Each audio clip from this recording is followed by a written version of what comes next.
Good morning. I am indeed Reverend Patric Creelman. I'm going to move this chair because I need freedom. No constriction. I am an ordained interfaith, interspiritual minister and a licensed religious, this has wheels, interesting, religious science practitioner. And it's my great joy to be with you this morning in this beautiful space between these beautiful flowers with the, is that a dogwood there or magnolia? Okay. A little triad, the triune of flowers, that's good.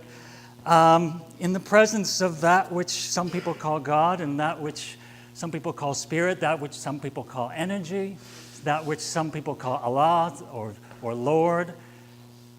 It's just all one energy and one spirit, all creating of itself more of itself and all creating itself in its own name and nature, but named as each and every one of us.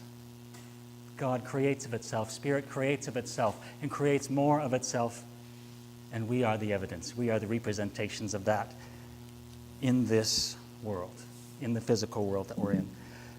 It was my pleasure. Thank you, Nicholas and Joseph, for inviting me back, and whoever else had a voice in that, to be here with you this morning. It's an honor, obviously, to share in your community and come back to this, for me, my first time in your new home, but the community feels like home in itself. So that's, wherever you go, home is where it is.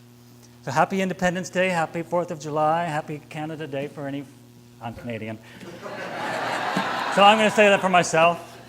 All of it is Independence Day, and as we said earlier, Interdependence Day.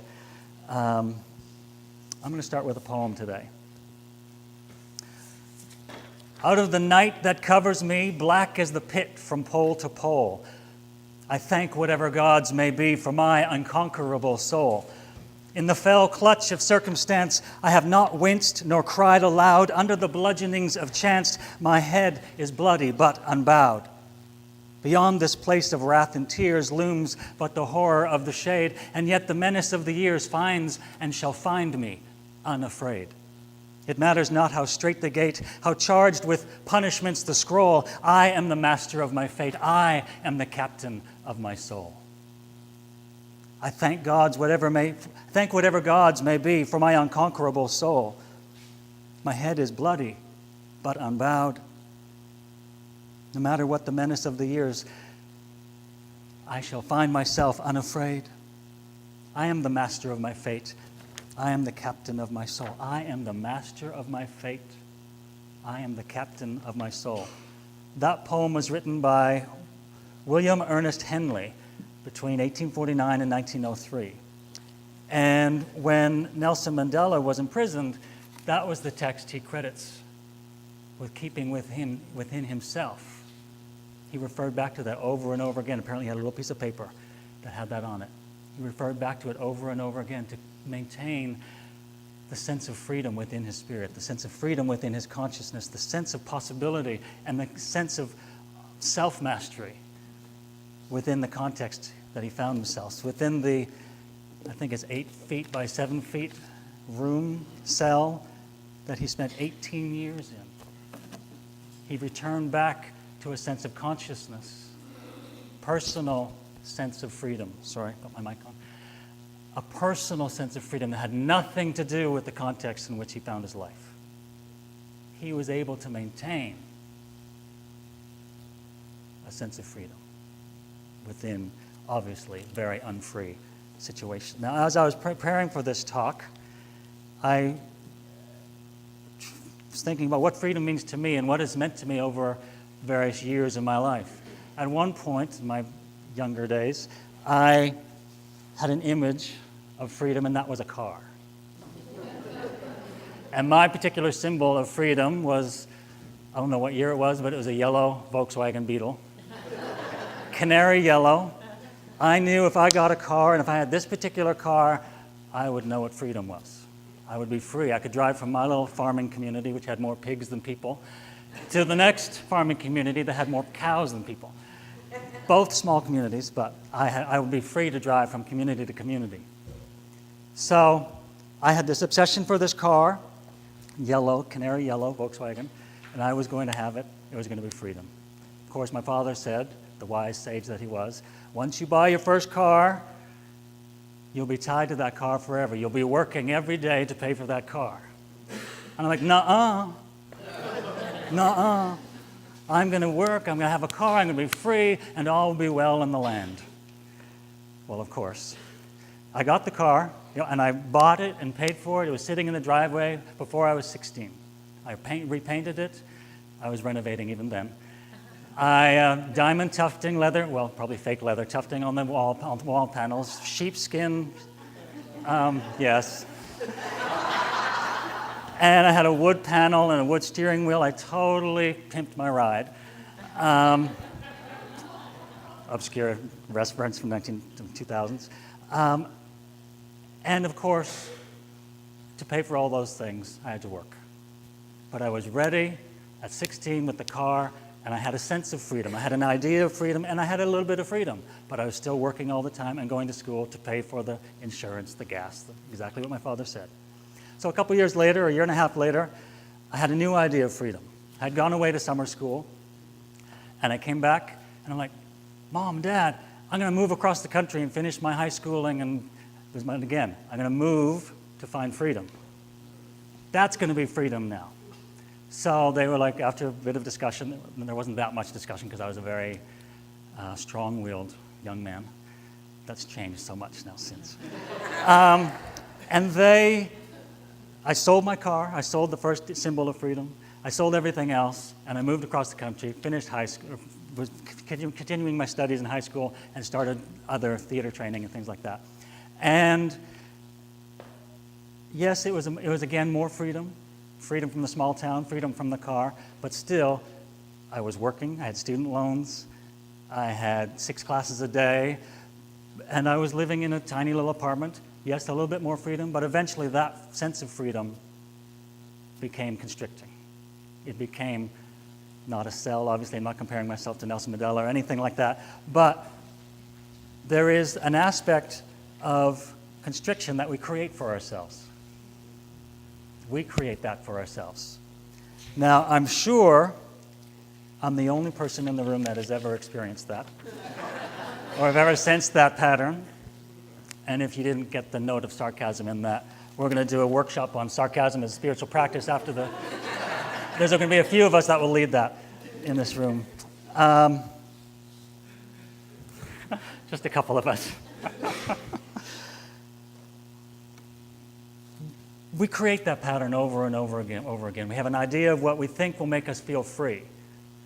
It could be a new relationship, it could be a new job, it could be a new town, a new car, but we carry whatever the sense of freedom is with us, and we carry it into the new situation.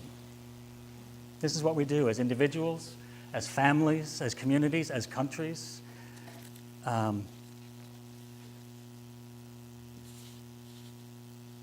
editing as I'm going. I think what we're really looking for when we do that, though, is this sense of freedom, but we're really searching and we're questing for freedom and liberty. What we're really searching for or questing for is a longing for love. It's a return to love. It's a return to the one, the sense of oneness, the sense of not separation. Return to love, to return to source. Our desire for freedom and true liberty and authentic freedom and authentic true love, I'm sure has something to do much more so with the mystical, intangible truths that have been told by wisdom teachers and wisdom teachings for as long as people have been speaking and having ideas, and as long as people have ever experienced being separate from another. And being born into this human existence, we experience separation just by being born. We experience it from our mother, we experience it from whatever it is that we come from. And none of us really know what that is. But that is the essence of all creation. It's pretty common knowledge now that when we take one action in one area of our lives or speak one word in one area of our life, it shows up in another area of our lives. When we take When we move a rock in one place of the world, and even in the garden, it affects the entire universe. Subtly, we may not see the effect, but everything is shifted by shifting and moving things around. We do that with our thoughts. We do that with our personal, what's what we're calling being in the world. Everything, like we were saying earlier, is interdependent. There is a oneness that we experience, and there is a separateness that we experience. That's the nature of being human. And we all long for, as Marianne Williamson says, a return to love, a return to the experience of oneness. Everything in our world is made up of the same stuff. Scientists have proven it, physicists have proven it. It's now become almost common dialogue between everyone, where 20 years ago, 30 years ago, it was fringe folks, people in communities like this, who believed that there was a cause and effect, who believed that we are just made up of atoms and energy and all of that. And that a thought can change the vibration of a room. A thought can change the vibration of a life, can cause an attraction or a repelling. This truth, this one essence, exists in every single thing. Every single being, every single plant, every dog, every animal, every mountain, everything. And that everything exists in that energy, is made up of that energy, and returns to that same energy. Some people call that God. We don't have to call it God. We can call it whatever we want to call it.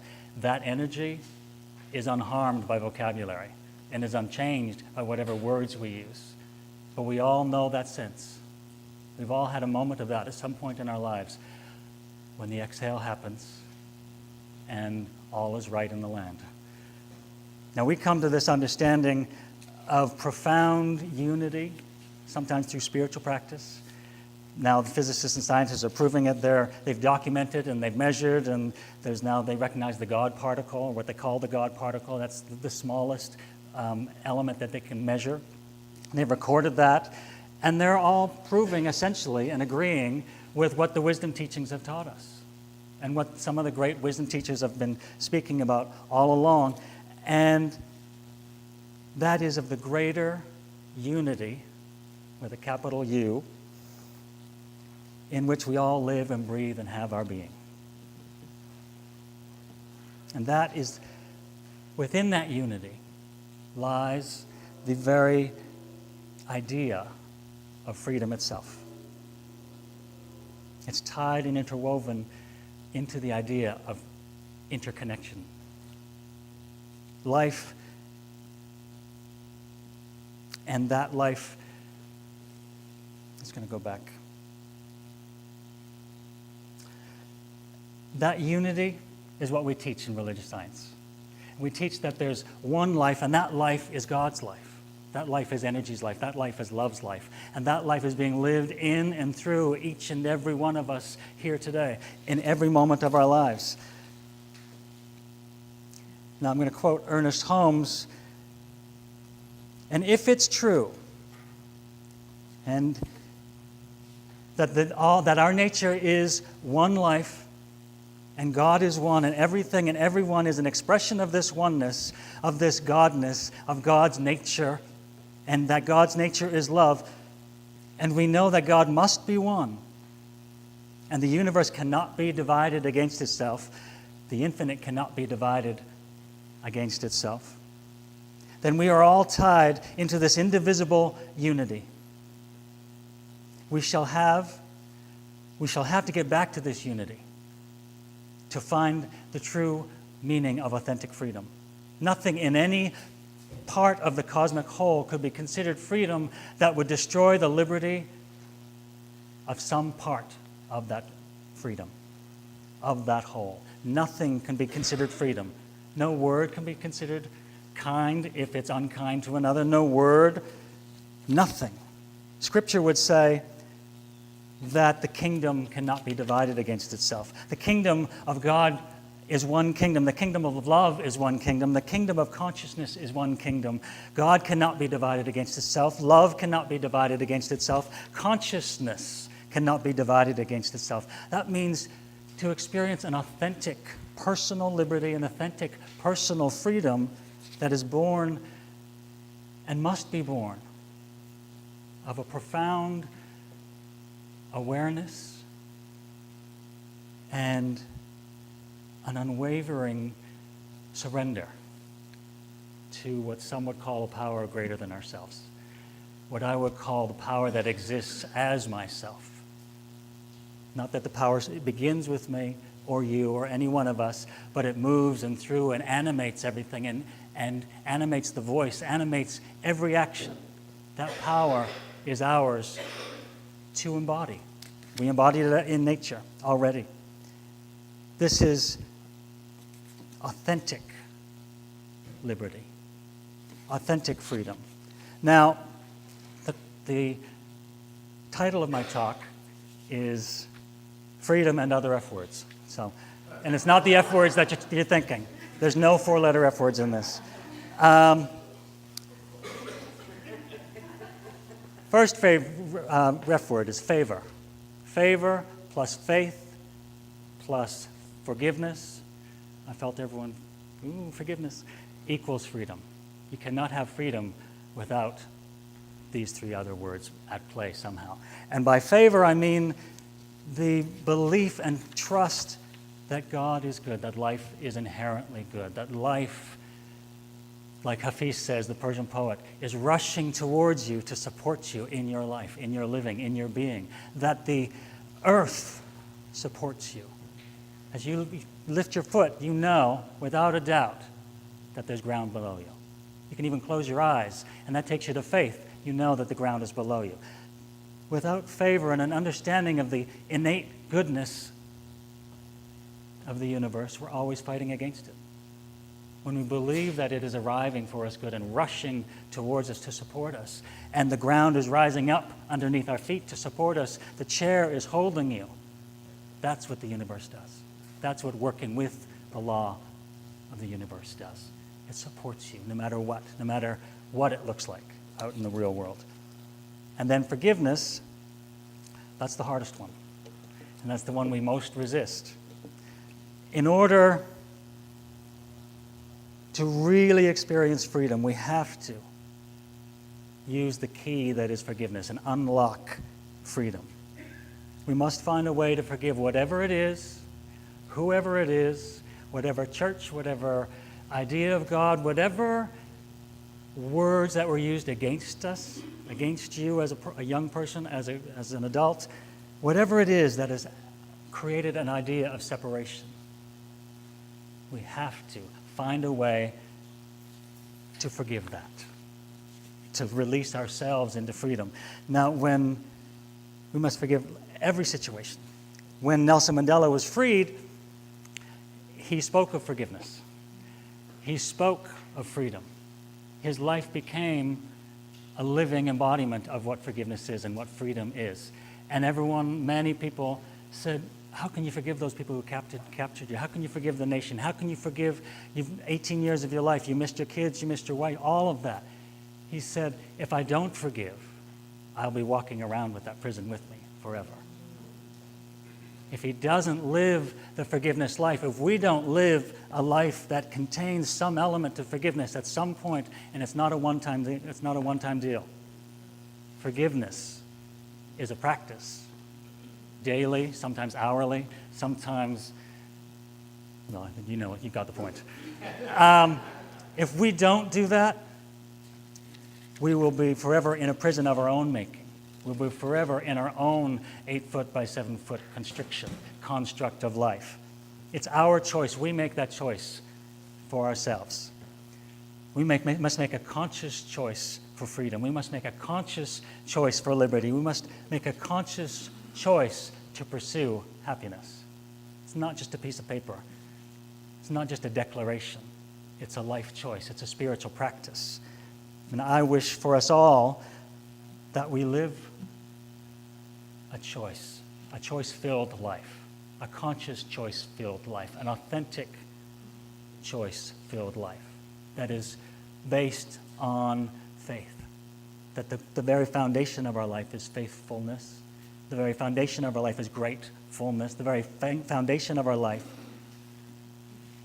is forgiving and compassionate and kind for ourselves, for each other, for strangers, for the people who annoy us on the highway, for the people who are obnoxious on the subways. Wherever we find ourselves, there's an opportunity to free ourselves, to free each other, to forgive, and to live kindly.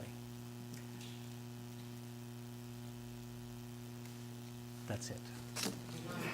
Thank you.